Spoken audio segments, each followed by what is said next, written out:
L'info écho avec Capital. On commence avec le chiffre du jour, 0,3%, c'est la maigre revalorisation des allocations familiales prévue pour avril 2019. Cette hausse minime, inférieure à l'inflation, ne devrait pas réjouir les familles concernées.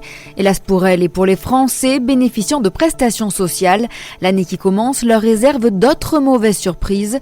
Mais heureusement, tout n'est pas noir. Mois par mois, Capital détaille les coups de bambou, mais aussi les coups de pouce qui vous attendent en 2019. Pension de retraite, prime d'activité, réforme des APL. Découvrez ces changements à surveiller pour votre budget. On passe à l'info pratique Capital, heures supplémentaires défiscalisées, prélèvement à la source, assurance chômage. Pour les salariés aussi, 2019 s'annonce riche en nouveautés. Pour y voir plus clair, nous vous proposons un récapitulatif des principaux changements en termes d'emploi pour cette année 2019. Plusieurs mesures visent par exemple les salariés modestes, comme la hausse du SMIC et la revalorisation de la prime d'activité. Certaines nouvelles sont en revanche moins favorables à votre porte-monnaie.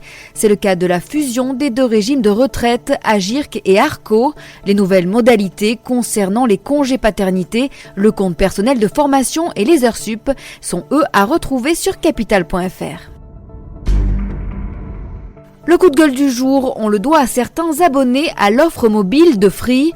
Depuis le 1er janvier, des clients de l'opérateur ont vu leur débit maximum 3G limité. Ces derniers étaient jusqu'ici habitués à un débit descendant de 1 mégabits par seconde. Or, depuis le début de l'année, certains utilisateurs de Free Mobile doivent s'accommoder d'un débit maximum de 768 kilobits par seconde en descendant et 384 kilobits en montant. De quoi rallonger la durée de téléchargement ou même l'envoi de données. Depuis 2016, le débit 3G a été limité à plusieurs reprises, conséquence d'un accord passé entre Free et Orange.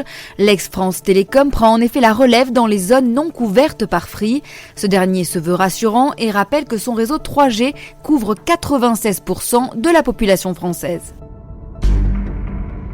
On termine enfin avec Yuka. 6,5 millions de Français utilisent cette application permettant de repérer les bons et les mauvais produits dans les rayons des supermarchés.